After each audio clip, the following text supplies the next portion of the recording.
Okay, magandang araw sa inyong lahat mga idol at welcome muli sa aking channel. For today's video nga pala mga idol ay magkakabit tayo ng ating bathroom rack organizer. Alright, so katulad nito, lagayan ng sabon at ito, lagayan natin sa pilyo. So naikabit na natin itong dalawa mga idol na hindi natin na-video, hindi ko napakita sa inyo ang pagkabit natin kanina dyan dahil umalis nga itong ating videographer. So ngayon lang siya dumating at ngayon lang natin may video. Alright, so siya nga pala kasama itong ating bathroom mirror, no? Salamin nito sa ating bathroom ay kakabit na natin lahat itong mga idol. At lahat nga pala ito ay in-order na natin sa online, no? Sa online na natin in-order lahat itong mga to, itong ating bathroom organizer. At hindi na rin tayo kukuha pa ng gagawa dahil kayang-kaya na natin itong gawin mga idol. Okay, so ayan, samahan nyo ako mga idol para may pakita ko sa inyo kung paano natin ikabit lahat na itong mga idol. Okay? Okay, so ngayon mga idol, ipagpatuloy na natin ang pagkabit nitong pangalawang lagayan ng sabon. Ayan.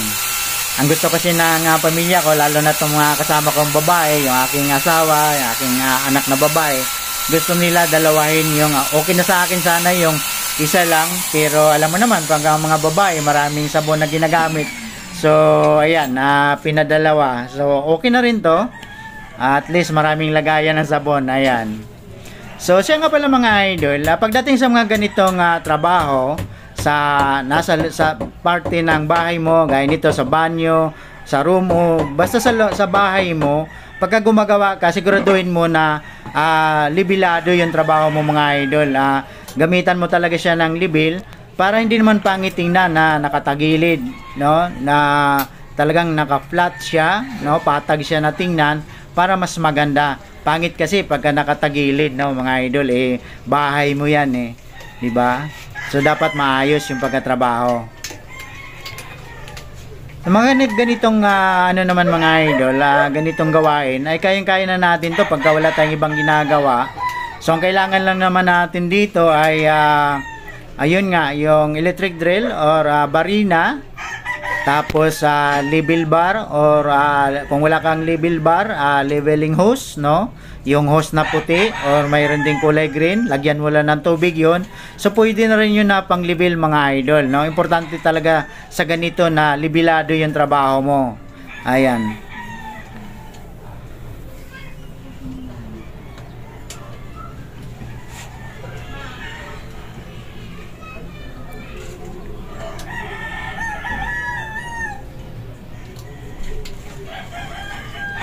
So ayan, okay na, naikabit na natin yung pangalawang lagayan ng sabon mga idol.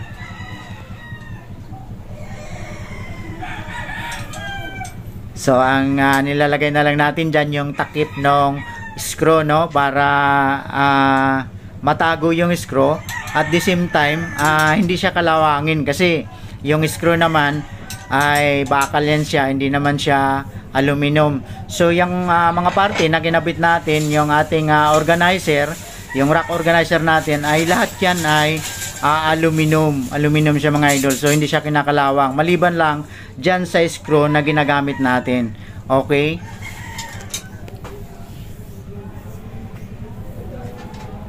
so sa Shopee naman mga idol, sa online naman mga idol ay maliban sa screw ay meron din silang kasama na pandikit.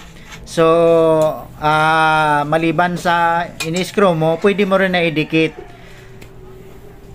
para hindi ka na magbubutas ng tiles. So yan yung sinasabi ko sa inyo na yan, hindi lang basta natin yan na ini-estimate. Talagang sigurado tayo, sinusureball natin yan. Gumagamit tayo ng level bar. Yan, gaya sa akin na yan, yung dilaw na yan. So may tubig yan siya, yung mga maliit na, yan, makikita nyo. May tubig siya na laman mga idol. Masisilip mo dyan kung pantay ba yung ginagawa natin. Yun, yan. sisilipin mo yan mga idol. Importante talaga yan sa bawat paggawa natin sa loob ng tahanan natin, no? Or basta gumagawa ka ng building or bahay, ay yan ang isa sa mga importante na gamit, ang level bar or leveling hose. Yan, para hindi pangit, no? Hindi nakatuwad, hindi nakatagilid yung trabaho natin. Flat talaga siya.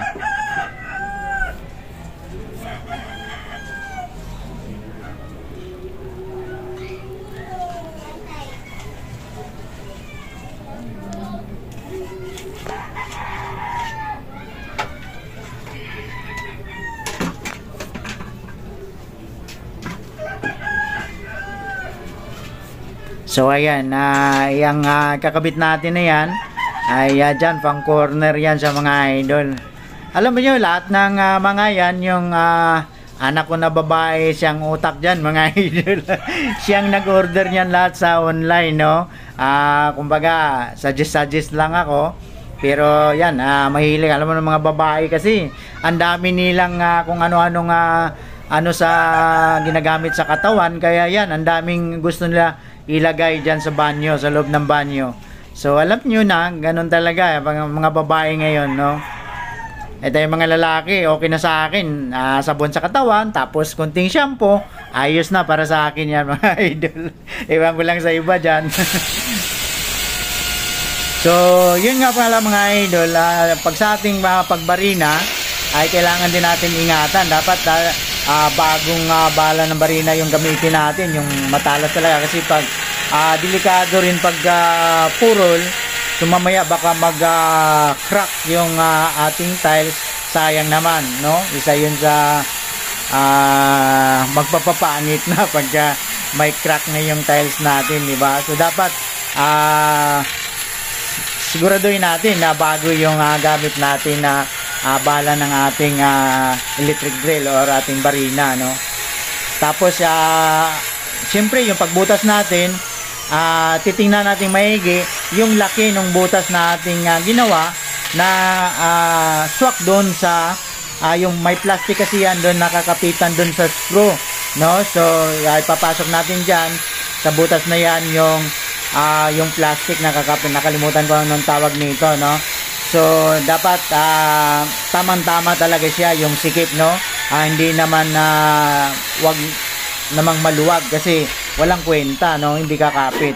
So dapat talagang mas maigi na tamang-tama talaga. Yan, gaya niyan. Yun yung unang pinasok natin, yung ginamitan ng martilyo. Yun yung plastic, yun doon kakapit yung screw natin, ano? So, napakadali lang naman itong trabahuin mga idol. Basta panoorin mo lang, manood ka lang sa mga, yan, marami din sa YouTube, ganon. Matututo ka rin. Ako kasi mga idol, kahit hindi nyo ako tanungin, ano din ako, ang tawag nito, carpenter din ako. Nung kabataan ko pa, nasa 20s ako, isa yan sa mga trabaho na pinasok ko noon, karpintero. Kaya medyo bihasa na rin tayo paggamit sa mga gamit na pang-karpintero, no? Ano tawag nito sa Tagalog, taga Batangas, nag-aalwagi daw, alwagi, no? Karpintero, ayan. So halos kumpleto din tayo sa gamit. Mayroon na tayong lagare, ayan, may martilyo, kung ano pa, may may katampa akong dati, yung sinaunang katam, ayan, nawala na nga siguro sa kahiram.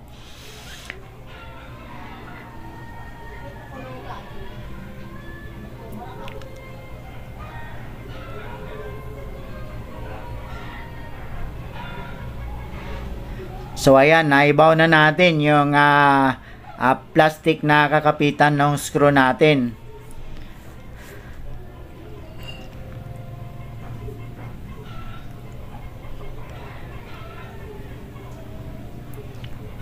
So ang ginawa ko nga pala dyan mga idol, yung pang corner na ano na yan, kasi bali dalawa-dalawa, bawat gilid niya ay may dalawa-dalawang butas. So isa lang ang inano ko kasi magkadikit halos yung butas niya.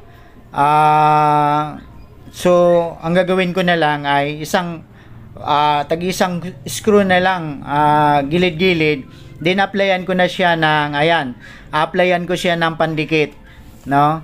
Kasi yun namang na-order sa online, yun nga, sabi ko, maliban sa screw, mayroon siya na pandikit na kasama, no? Parang, ano bang tawag niyan? Stick wheel? Hindi naman siya stick wheel eh. Basta para siyang, epoxy. Yan, para siyang epoxy, mga idol. Na para talaga siya pan tiles. Matibay siya kumapit pagdating sa tiles. So siguraduhin lang din natin, mga idol, gaya na nakikita nyo, pinupunasan ko, nililinis ko talaga bago natin i-apply. Kasi yun nga, gagamit tayo gaya niyan, ididikit natin para mas okay talaga, mas maganda yung pagkakapit niya. So dapat siguruhin natin na malinis yung parte kung saan natin siya ilalagay, di ba? Yan, yun. Yan yung sinabi ko sa inyo na pandikit na parang epoxy, mga idol, na pang tiles talaga siya. So yan nga, ang gawin natin ay tagi-isang screw na lang, kasi yung design niya ay kung mapapansin nyo ay mayroong tagdalawang butas gilid-gilid. So isang screw na lang ang gagamitin ko. Kasi magkadikit siya, kasi mga idol, ang nisip ko, mamaya pagbarina natin, o may tendency na baka mabasag yung tiles natin, di ba? Kasi magkadikit masyado yung butas niya. Kaya yun ang nainisip ko, na hindi ko na susundin. Isang screw lang tayo, tapos gagamitan ko na siya ng epoxy, or yan, yung pandikit na yan.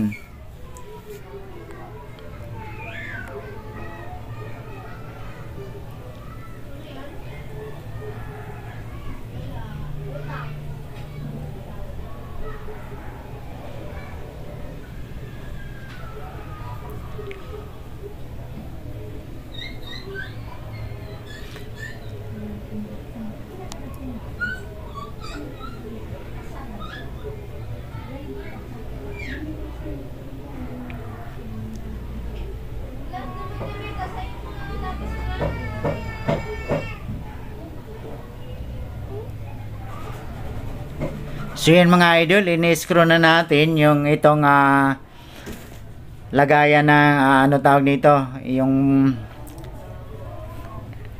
ano na yan, yung bagay na yan, na pang corner siya, mga idol, ano.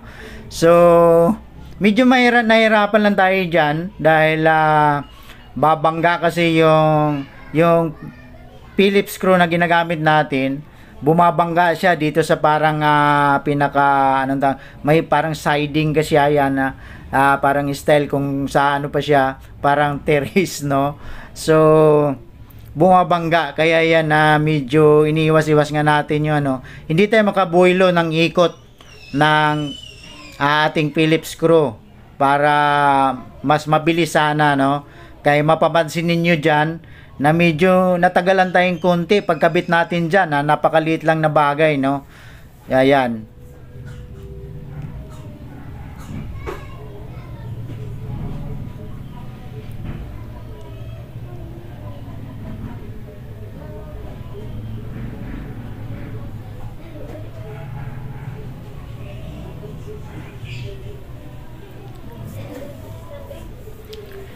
Mas maganda rin talaga, mga idol, nga kahit na medyo hindi naman ganun kalaki yung CR natin, kumbaga tamang-tama lang, ay mayroon tayong mga lagayan na ganito, no? Yung mga rack organizer na to, bathroom organizer, para mas maayos naman din talaga tingnan siya.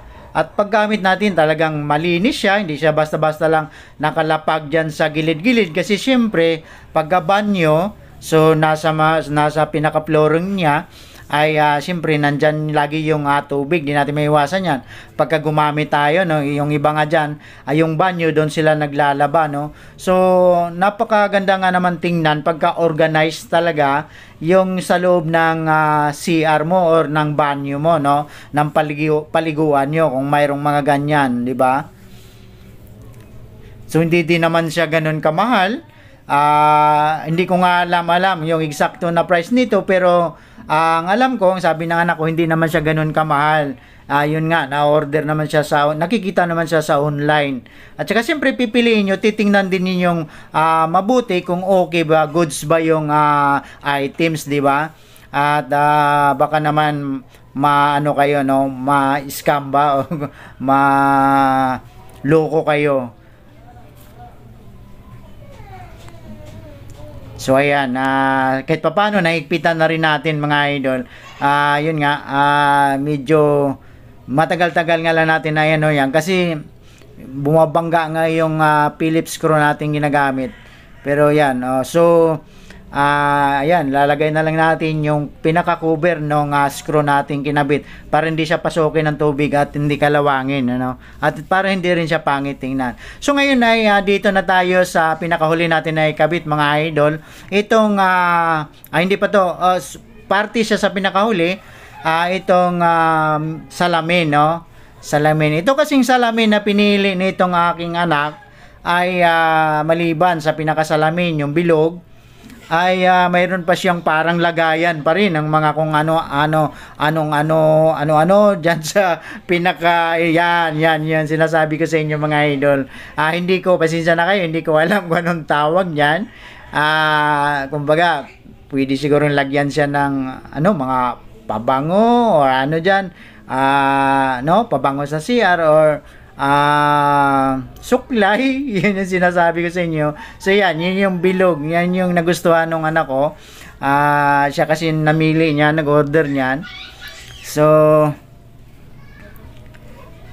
yan, medyo nahirapan tayo mga idol dahil mag-isa nga lang tayo. So ayan, medyo ganyan.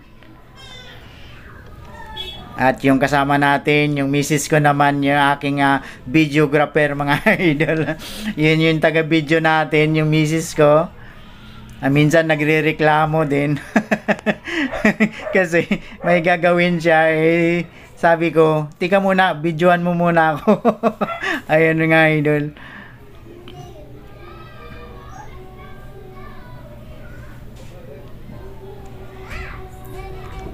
So, ayan, kailangan sigurado tayo, no, na hindi pangit yung, kumbaga, makuha talaga natin yung, kumbaga, halos kung kaya natin yung 100% siya na talagang maayos yung pagkatrabaho, pagkakabit natin, doon tayo mga idol. Kaya, yan, lagi tayong gumagamit ng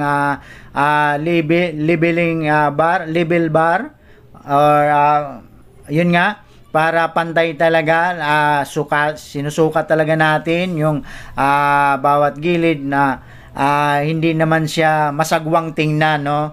Talagang okay siya na tingnan, maayos, di ba?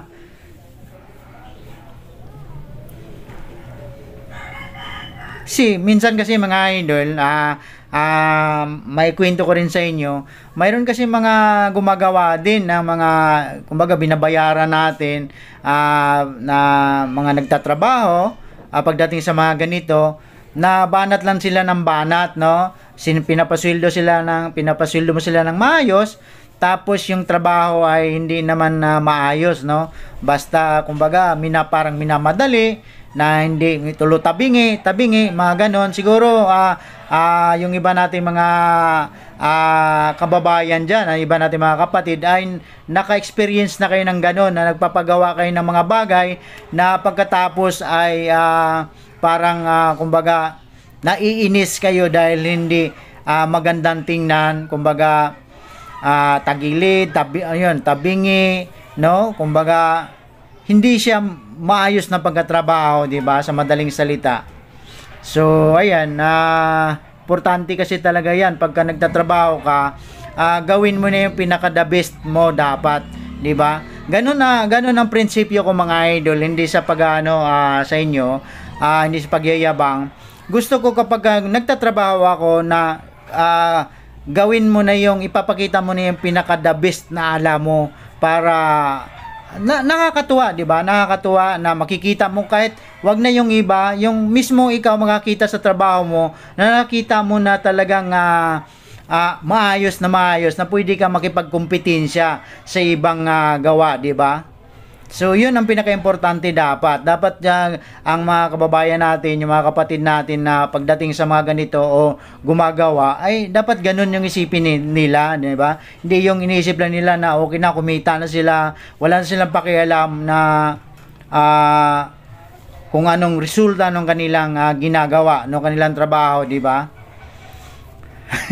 So, pasensya na kayo mga idol, parang medyo madaldal tayo dito. Siya nga pala, naka voice over tayo mga idol dahil gawa nga ng dito sa amin ay napaka-ingay, iba't ibang klaseng ingay. Kung mapapansin nyo, maririnig nyo dito sa video ko na may kumakahol na aso, may kumakanta na mga manok, alam mo yon, tumitilaok na manok. So iba't iba, may mga sumisigaw na mga tao, mga andar na mga sasakyan, gaya ng mga motor. So yan, ganito yung sitwasyon namin dito sa amin mga idol. Kaya ayan, minabuti natin na mag voice over na lang muna, no?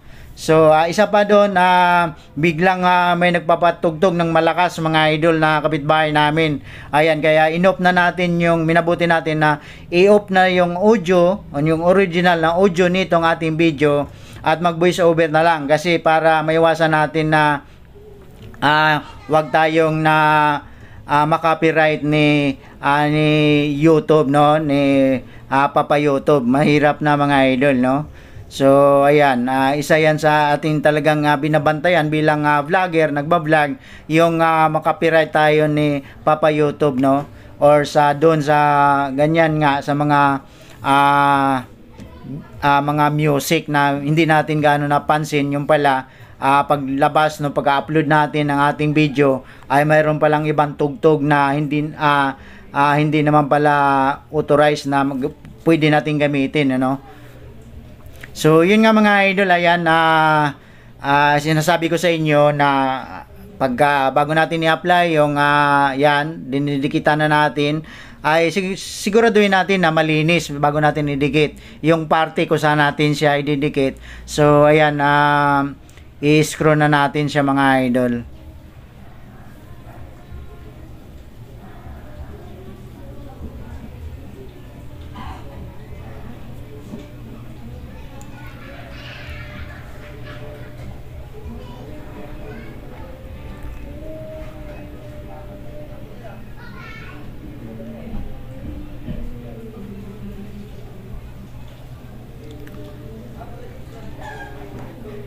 So, yung ginagawa natin mga idol, talagang sigurado ako na matibay siya kasi tayo ang gumawa mismo, at saka alam natin dahil yan, ginamitan natin na maliban sa naka-screw na siya, ay may pandikit pa tayong in-apply, no? May epoxy pa tayo na nilagay, yung kasama nga dyan sa in-order natin sa online na yan. Si pwede mo rin din naman siya na hindi gamitan ng screw mga idol, at gamitan mo na nga lang siya ng yung pandikit, pero naisip ko kasi na tingin ko mas titibay siya kapag in-screw natin. Kasi ang part na yan, sa ilalim ng pinakasalamin dyan sa banyo, ay tiyak maraming papatong dyan papatong. May mga plano kasi yung pamilya ko kung ano-ano. Mga babae kasi marami silang naiisip na kung ano. Alam mo naman mga babae, talagang maarte yan sila pagdating sa mga bagay-bagay dyan sa loob ng bahay. Kaya ayan mga idol, kailangan na tibayan natin.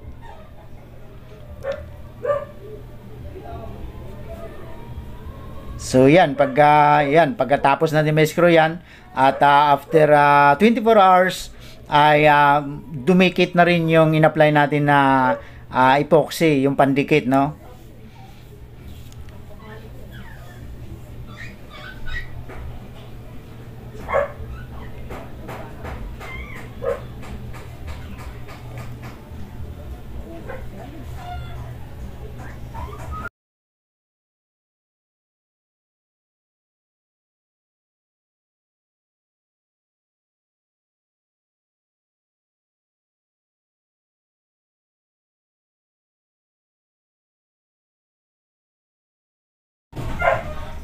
Okay na, ayan. So ngayon, isunod na natin itong pinakahuli. Ito na yon yung salamin mga idol, ayan. So, yung salamin na yan ay parang isasabit mo lang siya. Yan, yung hinahawakan natin na yan na mayroon siyang sabitan, no? Naka ano siya, ididikit mo lang siya sa tiles, no? Yung yung parang kwadrado na yun na parang sabitan nga. So, ididikit lang siya doon.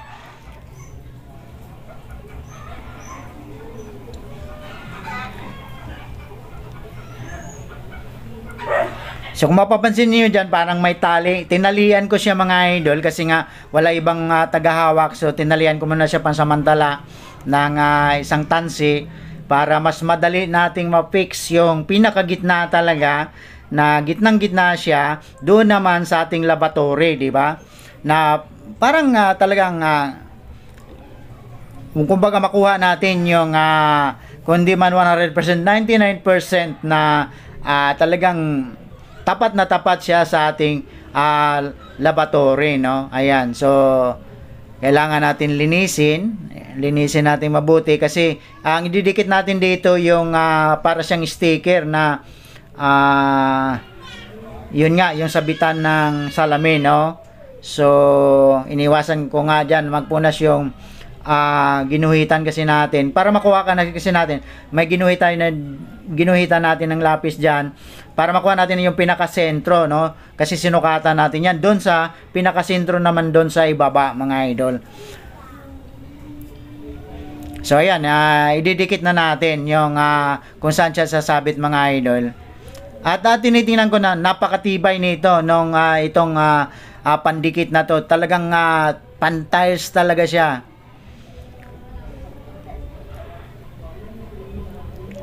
So yan, kailangan talaga siguraduhin natin na talagang makuha natin yung talagang pinakasentro, no? Hindi lang basta-basta natin na iidikit, no?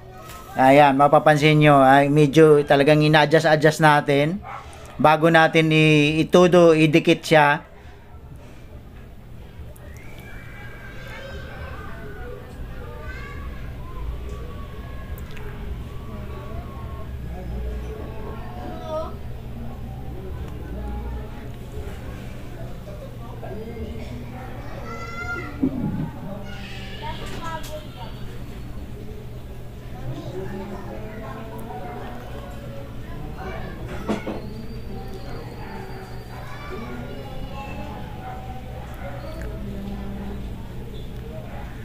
Alright, so ayan na mga idol. Dinikit na. Talagang dikit na dikit yan siya mga idol. Ayan.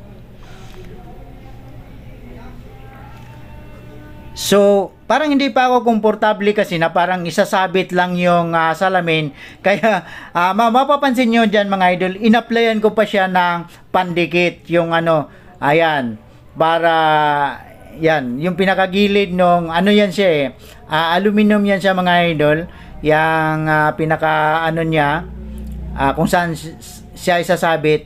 So nilagyan pa natin ng pandikit para pag nakasabit na siya doon ay pag tumigas siya, nakadikit na rin siya doon sa mismong parang yung part na yon ng parang sticker. Para mas matibay talaga siya. At kasi parang duda kasi ako doon sa parang isasabit lang mamaya hindi natin alam na biglang may mga pagkakataon na baka masagi yung salamin, no? Kasi nakasabit nga lang siya at pagka naalis siya doon sa pagkasabit niya, may tendency siya na bumagsak siyempre, no? So kung automatic yun. So kaya naisip ko na idikit pa siya, no? Okay, so ayan, ganun na lang mga idol, ayan. Tapos na, nilinis-linis ko na lang yung flooring, ayan. Pinunasan ko yung mga alikabok ng pinagbarinahan natin. Ayan, so, ayan na mga idol. Ganun lang ka-easy, ganun lang kadali mga idol yung kabit natin sa mga bagay na yan. Yung rack organizer sa ating mga banyo. Okay? Ayan. Maraming salamat mga idol. So, okay na mga idol. Ayan. Natapos na rin natin ma-install lahat yung dapat natin na ilagay dito sa ating bathroom, no? So, ito, nailagay na natin itong dalawang lagay ng sabon. Yan. Tapos, itong dito sa pang corner, lagayan ng mga ganito. Body, ewan ko anong tawag nila dito. Yan. So, ayan na siya. Mamaya na natin yan. Kung na kailangan, linisin muna. At ito, yan, install na natin. At siyempre, itong ating salamin. Ayan na yung ating salamin. Dito sa bathroom. So, ito yung aking kasing anak na dalaga. Yun yung nagpili nitong ganito daw. Ganito yung gusto niya na salamin ilagay dito. So, wala tayong magawa. Yun yung gusto niya. So, ayan. Ayos na mga idol. Alright. So, sana may natutunan kayong konti sa aking video na to. Kung paano natin i-install, no? Hindi na kailangan natin magbayad pa ng gagawa. Kung sinong gagawa, nakakatipid na tayo sa bayad ng labor, no? Kasi mismo tayo kaya na natin yan. Kailangan lang natin dyan, may barina tayo, no? May barina tayo para may kabit natin siya.